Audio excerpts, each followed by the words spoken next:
I've been reading Wings of Fire for a long time now, since about 2016. I enjoy the writing style, the settings, and the places you go to throughout the books, and most importantly, the characters. There's a wide variety of personalities throughout each character, and they're all unique in their own way. Moving away from the characters for a moment, after Arc 3 ended, the initial reaction was, well, a little bit muddled. Some people liked it, some people said it was mid, and some people said it ruined the franchise and the story. Personally, I really liked it, and I'll get to why soon. So, why do so many people say they hate Arc 3? I want to make a full video on each arc at some point, but to start off for Arc 3, I'm going to talk about Blue. The Lost Continent follows Blue, a young Silkwing living in Pentala under the rule of Queen Wasp and the Hivewings. At the beginning of the story, Blue is preparing for his and his sister's metamorphosis, a major life event that will determine their future roles in society. Although Blue is nervous about the changes ahead, he accepts the system he lives in and believes that if he follows the rules, everything will work out. However, his world is turned upside down when Luna unexpectedly emerges with Flamestilk, a rare and forbidden ability. She is immediately captured by authorities, forcing Blue to flee and survive on his own while the entire hive hunts him down. While escaping, Blue meets Cricket, a curious hivewing who mysteriously appears to be immune to Queen Wasp's mind control. Together, they uncover disturbing truths about Pentala's society, including the extent of Queen Wasp's control over the Hivewings and the oppression of Silkwings. Along the way, they rescue Swordtail, evade capture, and search for Luna while Blue slowly realizes that the world he trusted is built on lies and fear. Their journey eventually leads them to a hidden group of Leafwings, proving that the tribe everyone believed to be extinct is actually alive and secretly resisting Hivewing rule. As the story progresses, Blue is forced to confront ideas he spent his entire life accepting. He discovers that obedience does not always equal morality, and the authority can be deeply flawed. Despite his fear of conflict, he repeatedly chooses to help others and stand against injustice. By the end of the book, Blue reunites with his sister, Luna, and learns more about the growing resistance against Queen Wasp. But their victory is short-lived when Luna is swept away toward another continent during a storm. The novel ends with Blue entering his own metamorphosis, symbolizing how much his worldview has changed since the beginning of the story. While Blue spends much of the novel running from danger, his true journey is internal. He begins the book as a dragon who trusts the system without question, but ends it as someone willing to think for himself and challenge injustice, even when he is doing so is uncomfortable or frightening. Wait, you don't remember all of that? For some reason, a lot of Wings of Fire fans really don't like the Lost Continent. In fact, when people talk about Arc 3, Blue is often one of the first characters brought up as an example of why they think the arc starts off weak. But the more I've thought about it, the more I've noticed a pattern. Out of all the protagonists in Wings of Fire, the characters who seem to receive the most criticism are Starflight, Turtle, and Blue. Now, these three dragons have very different personalities, strengths, and character arcs. Starflight is intelligent and analytical, Turtle is cautious and overwhelmed with responsibility, and Blue is compassionate and optimistic. Yet despite their differences, fans often place them in the same category of the shy and boringly cowardly protagonist.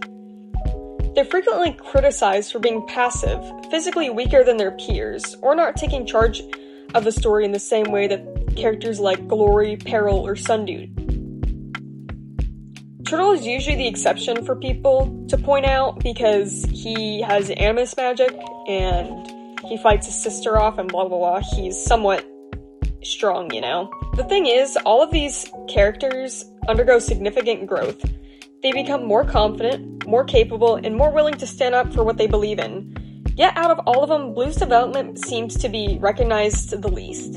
And I think that's because Blue's growth is much quieter than most fans expect. Blue doesn't learn how to become a warrior, he doesn't gain confidence by becoming stronger than everyone else around him, he doesn't suddenly transform into a revolutionary leader who takes the Hivewings head on and just beats the shit out of Queen Wasp. Instead, the lesson of his story is much more subtle. Being a good person doesn't mean blindly obeying authority. Sometimes doing what's right requires questioning the system you've trusted your entire life. At the beginning of The Lost Continent, Blue is comfortable with the world he is in. He dislikes conflict, fears change, and assumes that the Hivewing government is mostly fair. Whenever something seems wrong, his first instinct is to find an innocent explanation, rather than to question the system itself. This mindset makes sense, but Blue grew up in a society where obedience was expected and rewarded. He wasn't taught to challenge authority, he was taught to trust it. What's interesting is that Blue doesn't become a completely different dragon by the end of the book.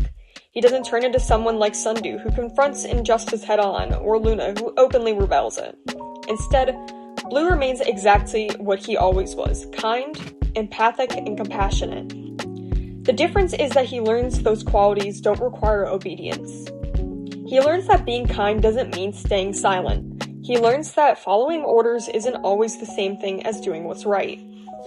And most importantly, he learns that a good person can challenge an unjust system.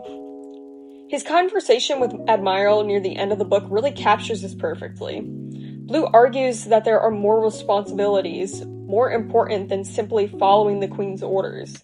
For the first time, he's evaluating right and wrong based off of his own values rather than what he's told to believe. There's also a second theme, I believe, running throughout the story, which is accepting change. Blue spends a lot of the book wishing life could stay the same. He wants the future he's always expected. He wants normalcy. But every major event in the story forces him further away from that life. By the end of the book, Blue accepts that his old world is gone. He can no longer hide behind the comfort of routine or pretend that everything is fine.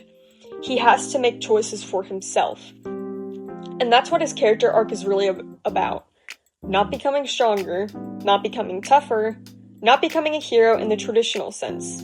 It's about becoming morally independent. His growth is quieter. When you look at it closely, Blue undergoes one of the most realistic and important character arcs in Arc 3. Well, except for having an entire tribe go after you under the Queen's weird hive mind control, and also apart from Snowfall, which I'll get into in a later video. He starts as someone who trusts the system without question, and ends as someone willing to stand against it, not because he's brave, powerful, or rebellious by nature, but because he knows it's the right thing to do. For a dragon who spent most of his life avoiding conflict, that's a pretty remarkable change.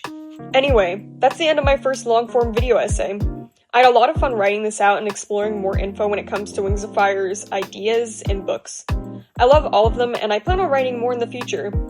Let me know your thoughts on Blue's character down in the comments section, and feel free to like and subscribe. Special thanks to Carbon Frozen for the sprites and that I commissioned her for. Go check her stuff out. Both my socials and hers will be in the description of the video. Thanks for watching!